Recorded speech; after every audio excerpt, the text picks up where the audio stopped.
주보에는 칸이 좁아가지고 예수님의 천국 또는 나의 천국 이렇게 썼습니다. 근데 원래 제목은 예수님의 나라, 예수님의 천국과 나의 천국이 같은가 다른가 이겁니다. 오늘 그러니까 여러분이 생각하신 천국이 예수님의 천국하고 같은가 다른가 따져보고 다르면 얼른 바꿔야 해요. 우리는 천국을 상상합니다. 우리가 상상하는 천국과 예수님께서 말씀하신 천국이 같은가 다른가 생각해 보자는 겁니다. 거의 대부분 전부라고 해도 좋을 만큼 많은 신앙인의 천국은요, 예수님의 천국과 다릅니다. 흔히들 생각하는 천국 그냥 자기 생각에 막연합니다. 불교 신자가 생각하는 극락정토와 별로 다르지 않습니다. 어째서 그런 천국이라는 그림을 그렸느냐 이거 생각해야 해요. 인생이 고통이거든요. 이런 인식 때문입니다. 지금 사는 이 세상이 만족스럽지 않습니다. 이보다 지금 사는 이 세상도 만족스럽지도 않을 뿐만 아니라 유한하다는 거예요. 이보다 나은 어떤 세상이 있을 것이다 상상합니다. 이 세상이요 좋았다라면 만족스러웠다라면 불행이라고 생각할 만한 게 전혀 없었다라면 그런 천국은 필요하지도 상상하지도 바라지도 않습니다. 예수님께서는요 그런 천국을 말씀하신 적이 없습니다. 대부분의 사람의 천국은 성경 여기저기서 엇비슷한 내용, 자기 마음에 맞는 내용을 가져다가 상상해서 그립니다. 그런 천국은 없습니다. 오늘은 예수님의 천국을 생각해 보겠습니다. 예수님께서요 부자와 거지 나사로 이야기를 하셨습니다. 누가복음 16장에 나옵니다. 한 부자가 있었습니다. 좋은 옷을 입고 호화롭게 살았습니다. 누구나 바라지 않습니까? 거지 나사로가 있었습니다. 부자가 먹다 남은 음식으로 살았습니다. 얼마나 못 먹고 못 살았는지 개가 몸에 헌대를 핥고 그렇습니다. 둘 다 죽었습니다. 못 먹고 못 살던 거지는 천사에 받들려 아브라함 품에 안겼다고 합니다. 잘 먹고 잘 살던 부자는 음부에 떨어져 고통을 받았습니다. 음부, 우리가 잘 쓰지 않는 한문어입니다. 원어로 하데스입니다. 지옥 개념과 좀 다릅니다. 유대인에게 음부는 하늘과 대비하는 개념으로 지하 세계를 말합니다. 말 그대로 그늘진 데예요. 불교에서는 죽은 뒤에 혼이 가서 산다고 그럽니다. 거지 나사로는 죽어 아브라함 품에 들어갔습니다. 좋은 데 갔다 그렇게 되게 이해를 합니다. 부자는 죽어 음부에 떨어졌습니다. 거기서 고통을 받습니다.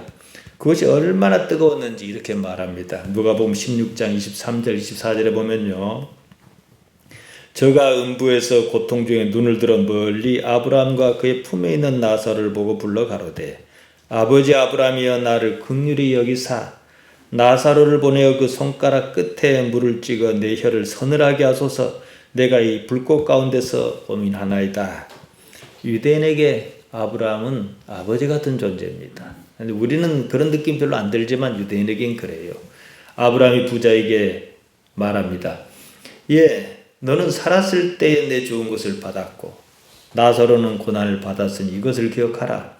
이제 저는 여기서 위로를 받고 너는 고민을 받느니라. 이뿐 아니라 너희와 우리 사이에 큰 구렁이 끼어 있어. 여기서 너희에게 건너가고자 하되 할 수 없고 거기서 우리에게 건너올 수도 없게 하였느니라. 이것이 천국과 지옥 얘기입니까? 아닙니다, 여러분. 이야기를 가만 들어보시면 좀 이상하지 않습니까? 아브라함이 천국의 주인입니까? 대개는 이것을 가지고 천국이 어떻고 지옥이 어떻고 그럽니다.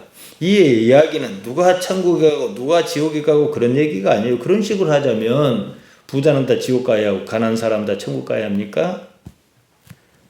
다들 복받아 부자로 살려고 교회 나오고 기도하고 그럽니다. 그렇다면 지옥 가도 좋으니까 돈이나 왕창 주십시오. 이거 아닙니까? 앞뒤가 맞지 않아요. 한편으로 천국에서 지옥을 볼 수 있다면 그것은 천국 아니에요. 생각해 봅시다. 내가 죽어 천국 갔어요. 세상 살 때 나에게 못된 짓 하는 이웃이 지옥에서 고생하는 것이 보입니다. 내 그럴 줄 알았습니다. 영 깨소금 맛입니다. 천국이 이런 데입니까? 남이 고통받는 장면을 본다는 그 자체가 나는 육신적으로 깨소금 마시라 할지언정 이 영혼은 고통스러워요. 고통이 있는 데는 천국이 아니에요.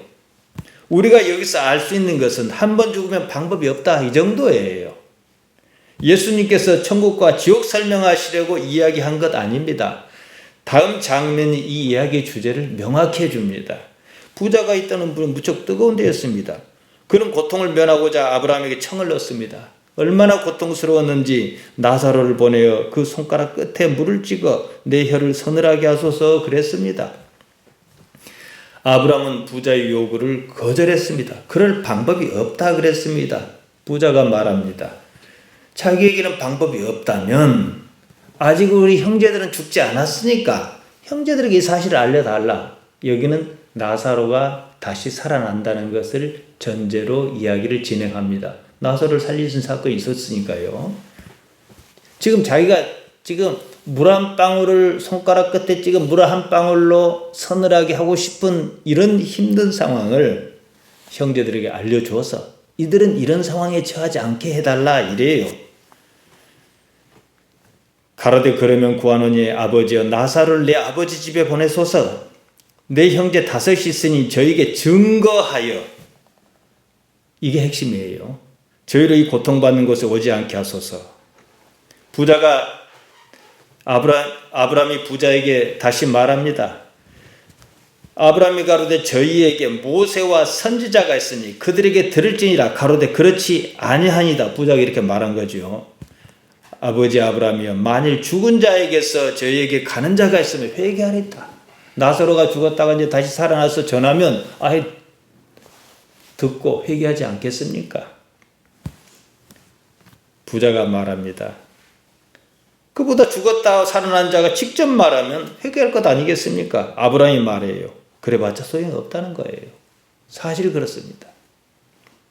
누가복음 16장 30절 31절에 보면 가로되 모세와 선지자들에게 듣지 아니하면 비록 죽은 자 가운데서 살아난 자가 있을지라도 구원함을 받지 아니하리라. 이러셨습니다. 이 이야기는 천국과 지옥이 어떠한지 이야기 아닙니다. 자기 관념을 깨지 않은 사람은요, 골백번 죽었다 살아난 사람이 사실을 말해도 듣지 않습니다. 방법이 없습니다. 부자와 거지 나사로 얘기는 천국과 지옥 얘기가 아니고요. 부자는 지옥에 가고 가난한 자는 천국에 간다. 그런 얘기 아닙니다. 물론 부자가 천국에 들어가는 것이요. 가난한 자가 천국 들어가는 것보다 훨씬 어렵습니다. 그래서 무엇에 비했습니까? 부자가 천국 들어가는 것이 약대가 바늘기로 들어간 것이 더 쉽다 그랬어요. 그래서 누가복음 6장 20절에서 가난한 자가 복이 있는데 하나님 나라가 그런 자의 것이라 그랬습니다. 마태는 마태복음 5장 3절에서 심령이 가난한 자가 복이 있는데 천국이 그런 사람의 것이라 그랬습니다. 부귀가 문제가 아니고 이것이 나의 영혼을 어떻게 이끌어가는 것이냐 이 문제라는 거지요. 어떤 사람이 하나님을 바라느냐, 삶의 형편이 어떠하였던 사람이 하나님을 찾기 쉬운지, 똑같은 조건이면은 부자보다는 가난한 사람이 쉽습니다. 그만큼 자기를 버릴 수 있는 여건이기 때문이지요. 다시 말씀드립니다. 부자와 거지 나사로의 얘기는 하나님의 나라가 어떻게 퍼져나가는지 전도의 속성을 말합니다. 바로 앞에 이런 내용이 있어요. 누가복음 16장 16절입니다. 율법과 선지자는 요한의 때까지요. 그 후부터는 하나님 나라의 복음이 전파되어 사람마다 그리로 침입하느니라. 이거 말씀하시면서 부자와 거지 나사로 얘기를 하신 거예요. 복음은요, 하나님 나라에 관한 얘기입니다. 다시 말씀드리면은 부자의 상태보다 거지의 상태가 하나님 나라를 이해하고 믿습니까? 아니에요. 잔뜩 삶에 시달리다 보니까 어떤 나라를 추구했고 이걸 자꾸 다듬어 가다 보니까 예수님의 말씀이 와닿는 거예요. 교회 나올 이유가 없는 사람이 무슨 하나님 나라가 있습니까? 근데 무엇이 교회를 나오게 했냐는 거예요. 고통 아닙니까? 그러면은 나는 교회 나왔으니까 끝났다 이럴 게 아니라는 거예요. 교회 나온 이유를 다시 뛰어넘어서 하나님 예수님께서 주신 그 말씀의 나라, 하나님의 나라가 무엇인지 알려 하고 그 나라에 들어가려고 하는 의지가 있어야 한다는 거예요. 누가 뭐라 해도 하나님 나라를 받아들이지 않은 사람이 있다는 겁니다. 이게 부자와 거지 나사로의 얘기입니다. 육체가 죽은 이유는 상황을 바꿀 수 없습니다. 이것도 함께 얘기하신 겁니다. 살아있는 지금 하나님께 관심 없는 사람이 있어요. 그는 살아있어도 죽은 것과 마찬가지입니다. 이것을 부자와 거지 나사로 얘기로 말씀하셨습니다. 핵심은 하나님의 나라입니다. 지금 여기 하나님의 나라죠. 천국이 무엇인가? 어떤 데인가? 이런 이해보다 앞서는 문제가 있습니다. 무엇이 천국을 바라게 했느냐? 이겁니다. 사람의 모든 관심은 삶에서 어떻게 고통을 회피할 것인가 이 문제입니다. 삶이 이런 것이 아닐 듯 싶어요. 고통이 무엇인가? 이것이 천국은 무엇인가? 이보다 앞선 문제예요. 사실요, 여러분 생각해 보십시오. 생각 좀 하셔야 이해가 갑니다. 고통은 없어요. 허상입니다. 고통이란요, 육체가 어떤 요구를, 고통이라는 신호를 통해서 신호를 줘요. 여기에 대한 반응입니다. 육체가 무엇을 요구해요? 이 신호가 고통인 거예요. 배가 고파요. 고통스럽지 않습니까? 배고파 죽겠다 그래요. 고통스럽다 이 말이지요. 밥을 먹어라 하는 신호예요. 육체가. 신호에 응답합니다. 어떻게 응답합니까? 밥을 챙겨 먹는 걸로 내가 응답하지요. 맛있어요. 맛있다는 감각 역시 육체가 보내는 신호입니다. 그래서 시장이 반찬인 거예요. 밥을 맛있게 먹고 만족합니다. 나의 의지입니까? 육체가 하라는 대로 잘했다. 만족하다. 육체가 시킨 대로 잘했다라고 신호를 주는 거예요. 잠이 쏟아집니다. 자고 싶은 욕구 그 자체는 고통입니다. 육체가 신호를 보냅니다. 잠을 잤어요. 푹 잤습니다. 개운합니다. 개운하다는 이 느낌, 육체가 참 잘했다. 내 말 참 잘 들었다. 라고 신호를 주는 거예요. 끝이에요. 더 이상 아무것도 아닙니다. 밥을 먹는 행위, 먹고 싶다는 욕구를 충족하는 과정, 거기에 만족이 있습니다. 부족한 잠을 자는 행위, 수면 욕구를 충족하는 과정, 거기에 만족이 있습니다. 만족은 욕구 충족이 막 이루어진 상태입니다. 이제 막 고통에서 벗어난 상태입니다. 육체의 욕구를 이루는 과정, 그것이 만족감으로 나타납니다. 고통 해소의 과정. 일시적이다 이 말이에요. 배가 고파 고통을 느껴요. 그리고 밥을 먹어요. 그 배가 이제 고프지 않습니다. 몇 날 며칠이고 배가 고프지 않으면 배가 안 고파서 행복합니까? 아니에요. 다시 말씀드리면 고통을 해소하는 과정, 그때 잠깐 행복감을 느낍니다. 잠을 자지 못한 것 때문에 고통을 느끼다가 잠을 충분히 잠으로 고통을 해소하는 거예요. 그때뿐이에요. 잠을 자지 않아도 고통이 없다 그럽시다. 잠 때문에 고통받을 일이 없어요. 그러면 나는 잠이 와서 죽겠는 상황이 없으니까 행복하다 그럽니까? 아닙니다. 우리나라는 지금 매우 잘 삽니다. 코로나 때문에 없는 아프리카나 이런 데는 정말로 죽기 살기로 살아야 하는 상황이 생겨요. 그러면 나는 잘 사니까 행복하다. 아무리 의식적으로 그것을 TV를 봐가면서 나는 얼마나 행복한가 해도 쾌감이 안 생겨요. 다시 말씀드리면 삶은 고통인데 고통에서 벗어나는 그 순간 행복하다는 느끼는 거예요. 그래야 몸이 살 테니까 말이지요. 그렇다 그러면은 무슨 기계가 작동하는 것 같지 않습니까? 내가 기계입니까? 우리가 행복하다고 말하는 것은 일시적인 느낌입니다. 행복하지 못한 상태, 불행한 상태에서 벗어나는 일시적인 과정. 여기서 만족감을 줍니다. 고통은 대개요, 현실에서는요, 감정으로 나타납니다. 싫다는 감정이에요. 이것을 내가 왜 해야 해? 이럽니다. 이때 내가 왜 할 때 나는 육체입니다. 싫다는 감정은 이익 있다 없다, 손해라는 판단에 따른 육체의 신호입니다. 육체가 싫어한 거예요. 심적인 것도 마찬가지입니다. 육체적인 겁니다. 영적인 것과 심적인 건 달라요. 심리는 육체적인 겁니다. 기분이 좋다, 기분이 나쁘다, 감정 반응으로 나타납니다. 육체의 신호입니다. 이때 감정은 육체의 감정입니다. 무엇이 생존에 유리한가? 거기에 따른 단순한 반응입니다. 육체의 신호에 충실한 사람은 이런 감정이 자기 의지라고 착각합니다. 그러면 육체가 죽을 때 그는 죽을 것입니다. 죽도록 사랑하다 결혼했습니다. 죽도록이란 말 자체는 고통이에요. 이것이 육체가 원하는 대로 이루어지는 과정에서 어떤 쾌감을 줍니다. 고통만 있다면 사랑하지 않습니다. 고통을 해소하는 과정, 쾌감을 느끼고 그것을 사랑한다고 표현합니다. 육체의 요구에 따른 겁니다. 누군가를 그렇게 죽도록 사랑했고 결혼했다 합시다. 그리고 결혼했으면 죽는 날까지 결혼 생활이 행복합니까? 아닙니다.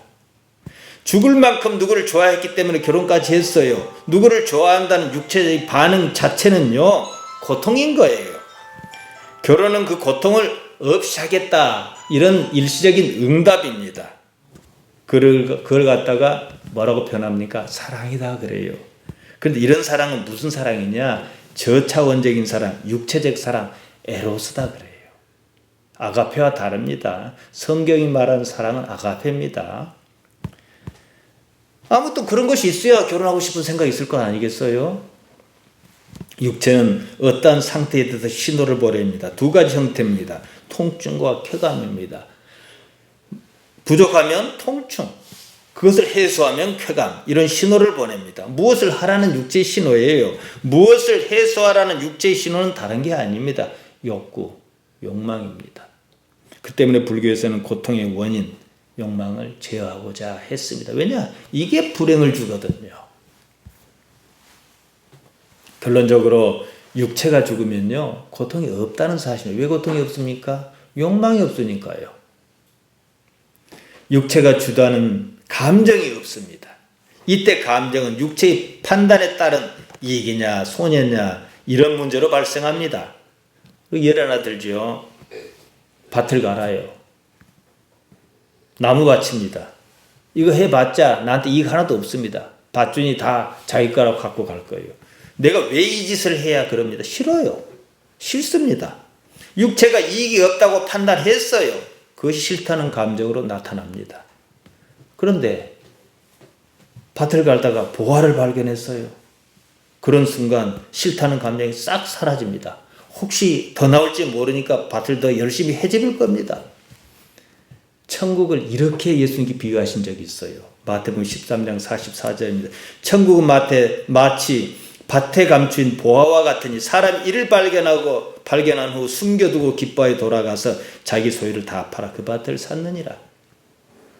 우리는 보화가 안 나올 줄 알고 있어요. 그러니까 싫은 거예요.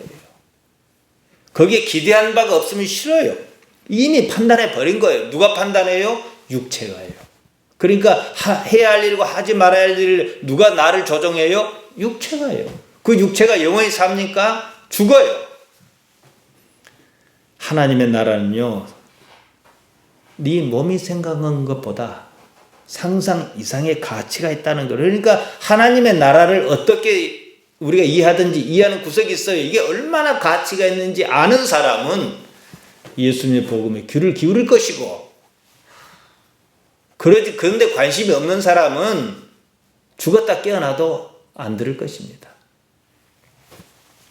지난주 제가 선한 사마리아 사람 얘기를 했습니다. 제사장과 레위인은 육체의 판단에 따른 자기 감정을 믿었습니다. 육체의 목표는 오로지 생존에 이게 이익이냐 아니냐 이거예요. 도와줘봤자 나한테 손해예요. 불편한 일만 생길 것 같아요. 그것에 따라 어떤 결정이 자동적으로 이루어집니다. 그것이 옳다고 믿습니다. 그런 사람은 육체와 함께 죽을 것입니다. 사마리아 사람에게는요, 그런 감정이 없어요. 이 부분을 잘 보셔야 해요. 감정이 없었다는 얘기예요. 육체적 감정이 없었어요. 사마리아 사람의 감정을 딱 그 상황에서 육체적 감정이 없는 그 감정이에요. 그것을 뭐라 하냐? 사랑이다. 아가페다 그럽니다. 거룩한 감정이죠. 고통이 있다는 사실은 단지 육체가 살아있다는 것으로서 의미가 있습니다. 흔히들 말하는 복은 다른 것이 아닙니다. 육체의 요구를 이루는 거예요. 육체의 요구 이루겠다고 이것 주십시오 저것 주십시오 목록 작성해가지고 청구서를 내밉니다. 흔히들 생각하는 천국은요, 다른 것 아니에요. 육체의 요구를 이루는 거예요. 예수님께서 그런 천국 말씀하셨습니까? 그런 것은요, 구할 필요가 없는 거예요. 앞서 말씀드렸습니다만 만족은 욕구를 해소하는 그때 감정입니다. 욕구를 해소한 상태를 지속하면 행복하다는 느낌이 없습니다. 배가 고팠다고 불러서 행복한 것이지 배가 고프지 않은 상태로 계속 있어서 행복하다고 느낀 사람 없습니다. 육체가 더 이상 무엇을 요구할 것이 없습니다. 그런 상태는 천국이 아니에요. 육체도 거기서 만족하지 않습니다. 이는 육체의 요구에 응답하는 것이 우리 삶에 궁극적으로 지향하는 바가 아니라는 뜻입니다. 따라서 흔히들 생각하는 복은요, 육체의 요구를 해소하는 과정일 뿐입니다. 성경은 그런 것을 가지고 복이라고 말한 적이 없습니다. 천국이나 하나님의 나라나 사실 같은 말입니다. 천국은 그저 좋은 데라는 의미의 방점이 찍힙니다. 하나님의 나라는 하나님께 다스리신다는데 방점을 찍습니다. 하나님께서 다스리시는 나라는 좋을 수밖에 없지 않겠습니까? 그러나 천국이 아니라 하나님 나라가 맞습니다. 성경이 이것을 지향합니다.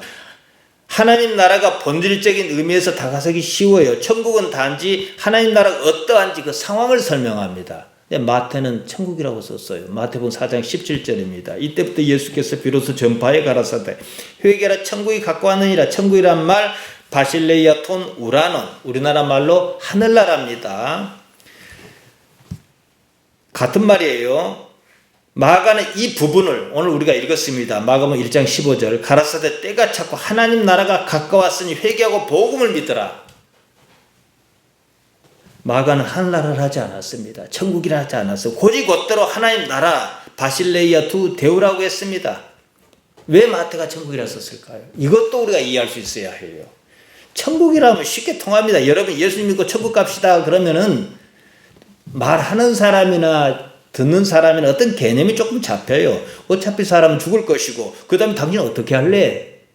협박 비슷하게 할 수도 있고 더 좋은 세상이 있지 않냐 이럴 수도 있단 말이에요. 문제는 이게 약점이 있어요. 그뿐이에요. 더 이상 나아가지 못합니다. 여러분 예수님 믿어 하나님 나라 들어갑시다 그러면 무슨 말이지 그래요?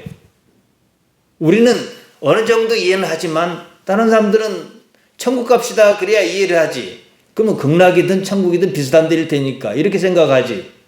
하나님 나라에 들어갑시다 그러면은 무슨 말하고 있냐 그래요. 그런데 그렇게 말하는 사람이 아무리 하나님 나라 해도 극락으로 생각한다는 거예요. 이 때문에 마태는 천국 하늘나라 바실레이아 톤 우라니온이라는 완곡한 표현을 선택하지 않았나 싶어요. 마태의 천국은요, 접근성은 좋지만 관념적일 수밖에 없습니다. 우리나라 기독신앙의 대부분이 극락 정토와 같은 천국을 생각한다는 겁니다. 마가는 정확하게 썼습니다. 하나님 나라라 그랬습니다. 바실레이아 톤 데우입니다. 하나님께서 다스리시는 나라입니다. 복음의 핵심 가치입니다. 나라 바실레이아입니다. 영토가 아니에요. 통치를 말합니다. 하나님께서 통치하고 계신다는 그 사실, 특성을 말합니다. 여기냐 저기냐가 아닙니다. 죽는 것보다 여러분 더 큰 일이 있습니까? 그 때문에 죽음은 가장 소중한 가치를 드러냅니다. 그냥 살다 죽으면 그 사람에게는 그냥 살았다는 그 사실이 가장 큰 가치예요. 어떤 사람이 국가를 위해서 죽었다면 그 사람에게는 국가가 가장 큰 가치잖아요. 너를 위해서 죽었다면 너가 가장 큰 가치잖아요. 무엇을 위하여 죽었다면 그 무엇이 그 사람에게 가장 큰 가치입니다. 예수님께서 십자가에 달려 돌아가셨습니다. 운명하시 직전에 말씀하셨습니다. 마지막 말씀이에요. 다 이루었다 그러셨습니다. 무엇을 다 이루었는지는 조금 이따 생각해 보기로 하고요. 예수님이 그것 때문에 죽으셨다는 거예요. 그것이 예수님께 가장 중요한 가치였습니다. 요한복음 19장 30절입니다. 예수께서 신포도주를 받으신 후 가라사대 다 이뤘다 하시고 머리를 숙이고 영원히 돌아가시니라. 무엇을 다 이루셨다는 말씀일까요? 죽기까지 무엇을 하셨는가? 이겁니다. 마가는 이렇게 시작합니다. 마가복음 1장 1절에요. 하나님의 아들 예수 그리스도의 복음의 시작이라. 우리가 지금 읽은 마가복음 1장 14절에 보면은 예수께서 갈릴리에 오셔서 하나님의 복음을 전파하여 그래 놓고 마가복음 1장 15절 하나님 나라가 가까웠으니 회개하고 복음을 믿으라. 이겁니다. 이것을 다 이루셨다는 거예요. 다시 말씀드립니다. 예수님께서는 목숨을 걸고 하나님의 나라를 이루셨습니다. 이것을 전하는 것이 그리스도의 복음입니다. 우리는 예수님의 십자가와 부활사건 이후에 살고 있습니다. 예수님께서 이루신 하나님의 나라에 살고 있습니다. 내가 살고 있는 지금 이 세상은 내 마음에 들든 들지 않든 하나님께서 다스리시고 계시는 세상이다. 이겁니다. 물론 전제 조건이 있어요. 예수님을 믿는다면 말이지요. 예수님 믿는다는 말이 무엇이라고 제가 말씀드렸습니까? 예수님과 생각이 같은 것을 말합니다. 나를 버려서라도 예수님과 생각이 같아야만 합니다. 자기를 부인하는 일이 있어야 한다면 이 때문입니다. 대개는 예수님을 믿는다는 말을 심각하게 생각하지 않습니다. 자기 관념대로 생각합니다. 그러면 예수님 믿는 게 아닙니다. 바로 그 때문에 하나님의 나라를 자기 삶에서 경험하지 못하는 거예요. 하나님의 나라가 무엇인지 간에 그 나라가 내 삶에서 지금 이마에 있다는 사실을 못 느낀다면 예수 믿는 거 아닙니다. 이 정도 해놓고 보겠습니다. 이제 현실적인 문제를 말씀드리려는 거예요. 흔히들 말합니다. 삶이 참 법 같습니다. 이렇게 말해요. 전지전능하시고 지극히 선하신 하나님께 이 세상을 다스리신다면 왜 내 삶이 이러냐 그래요. 남들 다 나보다 못하고 나보다 착해진 것 같지도 않은 사람 멀쩡하게 잘만 사는데 나는 왜 몹쓸 병으로 고생하냐 이럽니다. 여기에 답을 얻지 못합니다. 그럼 뭐랍니까? 하나님 없다 이러지요. 자, 생각해 보십시오. 내가 하나님 없다면 하나님 없고 하나님 있다면 있습니까? 저는 기관지에 가래가 끓어 잠을 제대로 자지 못합니다. 요새 환절기 때 베개를 3개나 포개고는 거기에 기대어 밤을 보내기 일쑤입니다. 잠을 제대로 자지 못하니까 새벽에 와서 조금 잠이 들어요. 낮 시간 동안 먹먹합니다. 이런 건 사는 거 아니에요. 어찌 보면요. 이것만 가지고 놓고 보면요. 하나님께서 살아계신데 왜 내 삶은 이런가? 되게 이 대목에서 하나님 못 하지 않습니까? 상황을 뒤집어 봅시다. 다들 못 살겠다고 아우성이에요. 나는 잘만 살아요. 뭐 하는 것마다 잘 돼요. 내가 콩을 심으면 나무 콩 다 죽어도 내 콩은 자라고, 내가 고추를 심으면 나무 고추는 다 탄저병 걸려 다 죽어버려도 내 고추는 잘 살아요. 아, 그럼 하나님 있다 할 것 같습니까? 안 그래요. 원래 그런다 그래요. 고통과 쾌감이 동시에 존재한다면요, 고통이 하나님 믿는 지 훨씬 유리합니다. 다 고통을 받아야 한다는 얘기는 아니에요. 사실 삶에 고통이 있어도, 고통이 없어도 마찬가지입니다. 아무것도 달라지지 않습니다. 오히려 고통이 없으므로 하나님을 모르기 십상입니다. 누군가는 자신의 불행을 하나님의 탓으로 돌리고 싶을 뿐이에요. 대부분의 사람은요, 삶의 고통 때문에 하나님을 찾고 만나고 성숙하고 그럽니다. 예레미야 3장 33절 이리 말합니다. 주께서 인생으로 고생하며 근심하게 하신 본심이 아니시로다. 뒤집어서 보면 원래 인생은 고생하고 근심하는 것이다 이 말이에요. 본심이란 말 랩입니다. 마음, 정신, 의지 등으로 변해갑니다. 내면의 나를 말합니다. 아무튼 인생으로 고생하며 근심케 하는 것이 하나님의 본심이 아니라고 했으니까 그럼 하나님의 본심은 도대체 뭡니까? 장로의 신학대학교 교수였던 오성춘 목사가 쓴 책에 이런 내용이 있습니다. 오래전 얘기인데요. 어떤 신학생 얘기를 했어요. 불신자 가정에 태어나 홀로 예수님을 믿었습니다. 한평생 헌신하기로 신학교에 들어갔습니다.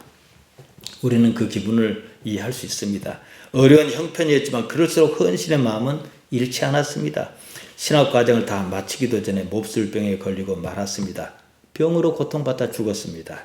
제대로 먹지 못하고 무리했던 것입니다. 자신이 품었던 꿈을 한 번도 펴보지 못했습니다. 이런 상황을 우리 신앙 관점에서 어떻게 이해할 수 있겠느냐? 난제지요.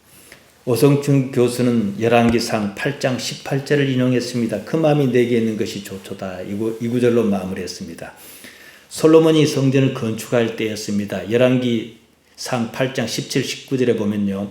내 부친 다윗이 이스라엘 하나님 여호와의 이름을 위하여 전을 건축할 마음이 있었더니 여호와께서 내 부친 다윗에게 이르되 내가 내 이름을 위하여 건축할 마음이 있으니 이 마음이 내게 있는 것이 좋도다. 그러나 너는 그 전을 건축하지 못할 것이요 내 몸에서 낳을 내 아들 그가 내 이름을 위하여 전을 건축하리라 이랬다는 거예요. 원래는 다윗이 성전을 건축하려 했습니다. 하나님께서 허락지 아니하셨다는 겁니다. 하나님께서 다윗의 그 마음을 받겠다. 내 마음 알았으니까 네가 성전을 건축한 것이나 다를 것이 없다. 이거예요. 다시 신학생 예로 갑니다. 하나님의 이름을 위하여 평생을 헌신하며 살겠다. 그 길로 갔습니다.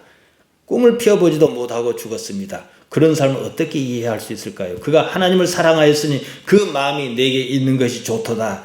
이것으로 충분할까요? 제가 볼 때는 허망합니다. 세월호 참사 때였습니다. 점점 가라앉는 배 안에서 아이들이 예수님 이름으로 기도했습니다. 기도가 무색하게 배가 가라앉아 버렸습니다. 다 죽었습니다. 이때 아이들은 겨우 고등학교 2학년이었습니다. 이런 상황에서 내 마음이 내게 있는 것이 좋도다. 이것으로 위로할 수 있을까요? 우리는 하나님을 아버지라고 부릅니다.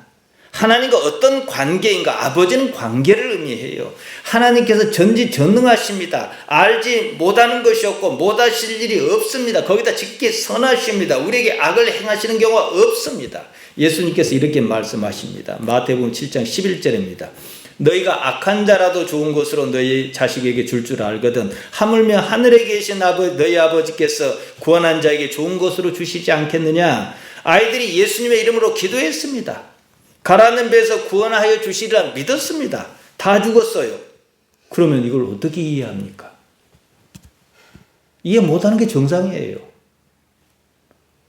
우리가 이런 상황을 이해 못한다 해서 하나님께서 안 계시다든지 선하시지 않다든지 그런 거 아니에요. 전지전능하며 지극히 선하신 하나님이십니다. 단지 우리는 이 얼척없는 상황을 이해 못할 뿐이에요. 어째서 내 삶이 이런지 이해 못합니다. 이해 못한다 해서 하나님 아버지 속성이 변한다든지 문제가 있다든지 존재하시지 않는다든지 내 생각입니다. 제가 지금 드리는 말씀 여러분 이해하시겠습니까? 이건 넘어서지 못하면 항상 거기서 왔다 갔다 하면서 살 수밖에 없어요. 하지만 아버지와 관계가 깊습니다. 내가 이 상황은 마음에 들지 않아요. 왜 내게 이런 고통을 주십니까? 하지만 말이에요.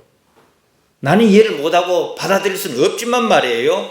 아버지께는 그만한 이유가 있을 것입니다. 내가 이해 못하는 거예요. 나중 어느 날인가 이해가 갈 겁니다. 왜냐? 아버지시니까요. 우리는 아버지에게 그렇게 배워왔습니다. 육신의 아버지에게. 이해 못할 걸 시켜도 아무리 늦게 잡아도 내가 아버지 나이가 되면 다 이해가 가더라고요. 내가 처한 삶의 상황이 아버지와 관계를 훼손하지 않습니다. 예수님께 십자가에 달려 돌아가셨습니다. 운명하실 때 울부짖으셨습니다. 마가복음 15장 34절에 제9시에 예수께서 크게 소리 지르시되 엘리 라마 사박다니 하신 이를 번역하면 나의 하나님 어찌하여 나를 버리셨나이까 하는 뜻이라. 사람의 아들 그분께서는 그 죽는 순간만큼은 완전히 절망하셨다. 지금 이 말입니다. 그래도 하나님과의 관계가 깨지지는 않았습니다. 나의 절망이 하나님께는 오히려 기회입니다. 여러분 무엇이 절망합니까? 내 육체가 절망하는 거예요. 그때 나는 육체라는 껍질을 벗습니다. 그로써 진정한 나의 본질이 살아납니다. 아버지와 관계만 남습니다. 지금 우리가 근심하고 염려하며 고민하는 모든 일은요, 육체의 문제입니다. 영원한 문제가 아니에요. 육체가 지 살자고 그러는 거예요. 육체는 하나님을 아버지라고 생각하지 않습니다. 하나님을 아버지라고 부르면 내가 이익이 있을까? 이것만 생각해요. 없다 싶으면 교회 안 와요. 육체가 그런 거예요.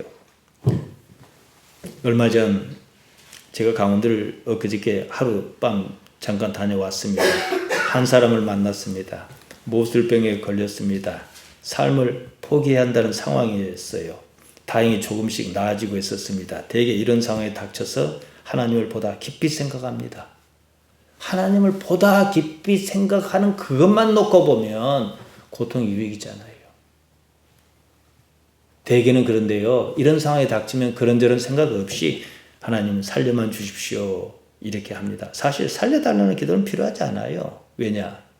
살려주셔도요. 좀 더 살다 죽거든요. 계속 안 죽을 것 같으면은 살려주셔야 할 필요가 있지요. 왜 내가 살아야 하는지, 남들 다 죽는다고 하는데 왜 지금 내가 살아야 하는지 이거 생각해야 하는 거예요. 신앙인에게 죽는 건 대수가 아니에요. 스데반도 죽었잖아요. 죽을 상황에 처했는데 죽지 않았다면 죽지 않는 이유가 있을 것입니다. 이게 더 중요해요. 나사로가 죽었습니다. 예수님께서 다시 살리셨습니다. 그렇다고 나사로가 지금까지 죽지 않고 살아 있습니까? 어째서 나사로를 살리셨느냐? 이 문제입니다. 요한복음 11장 41절 42절에 보면 예수님께서 나사로를 그냥 살리시지 아니하시고 꼭 옆에 사람 들으라는 듯이 하나님께 기도하는 장면이 나와요. 예수께서 눈을 들어 우러러 보시고 가라사대 아버지여 내 말을 들으신 것을 감사하나이다. 항상 내 말을 들으시는 줄 내가 알았나이다. 그러나 이 말씀 하옵는 것은 둘러선 무리를 위함이니 곧 아버지께서 나를 보내신 것을 저희로 믿게 하려 함이니이다. 이거였어요. 예수님을 믿게 하려고 나사로 살리셨어요. 이것이 전체적인 의미고 지역적인 의미로서는요. 그 누이들을 위해서 그런 거예요. 나사로 자신에게는 다시 이왕 죽었으니까 죽기 전에는 무서웠겠지만 죽었으니까 다시 살아나면 고통을 또 겪어가야 해요. 그렇지 않겠습니까? 이미 죽었으니까 말이지요. 아버지께서 나를 보내신 것을 저희로 믿게 하려 함이었습니다. 예를 들겠습니다. 제가 지금 죽게 생겼습니다.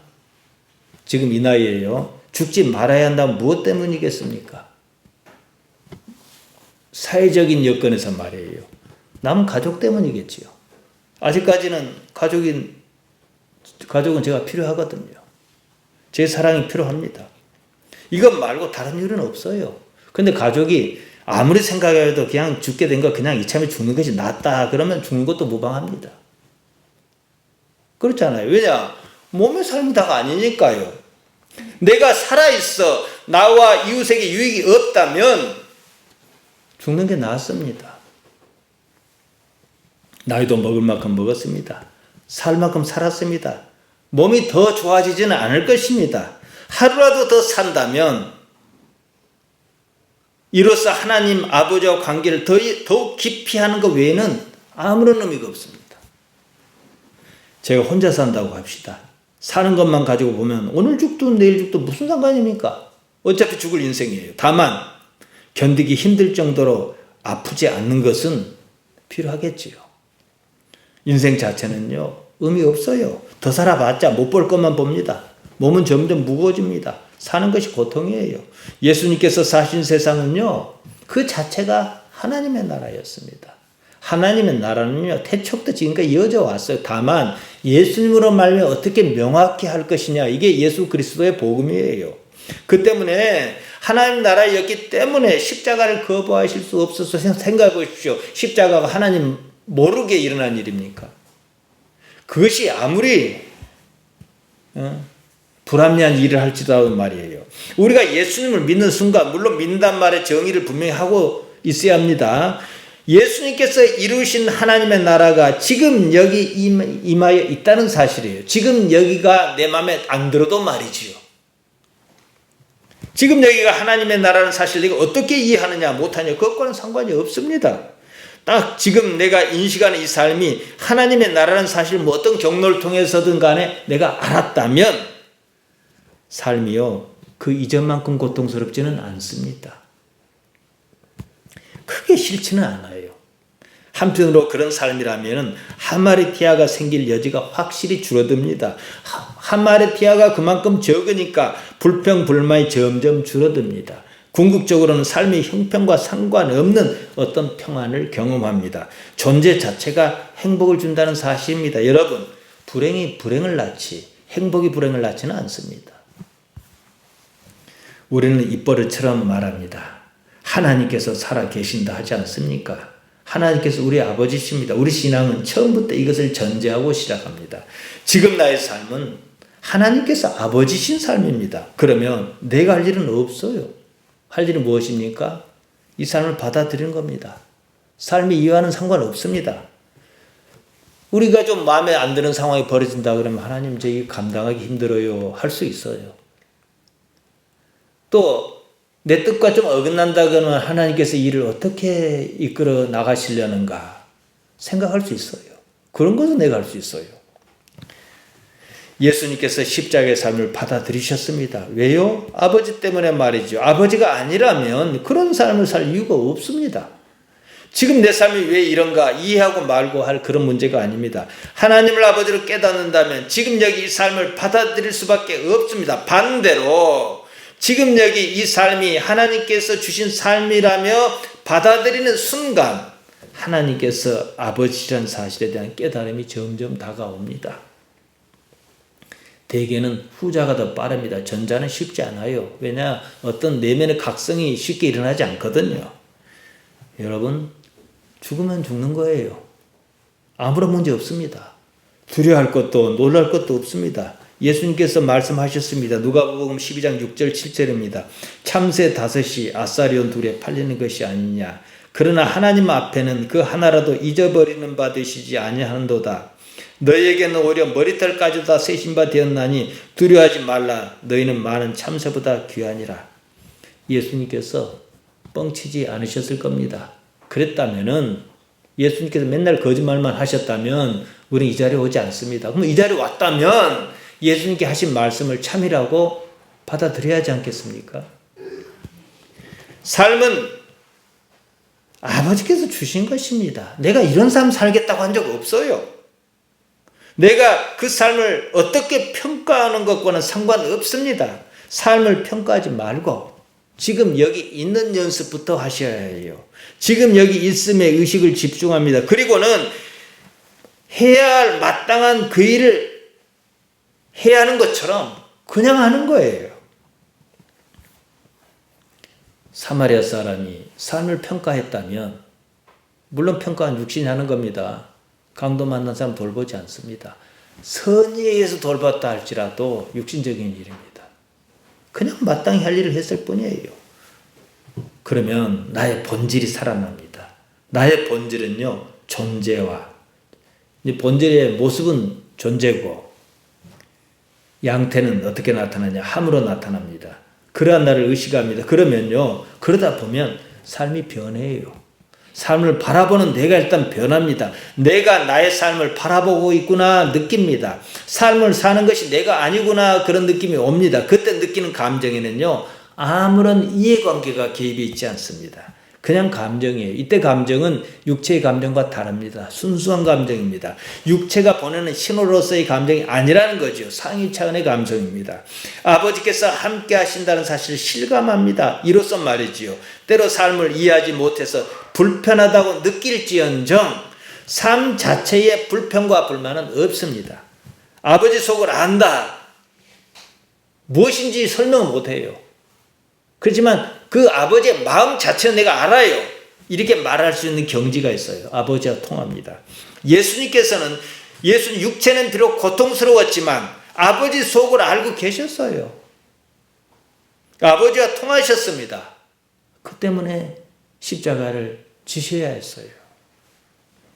하나님의 나라, 하나님과 어떤 관계에 있느냐, 하나님을 아버지로 인식하느냐, 아버지와 통하느냐, 이런 무엇이 있느냐, 이 문제입니다.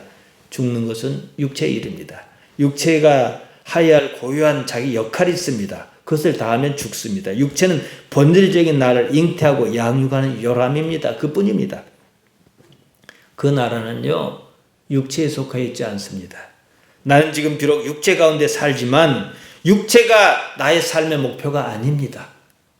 육체는 저 살자고 감정으로 자기를 표현합니다.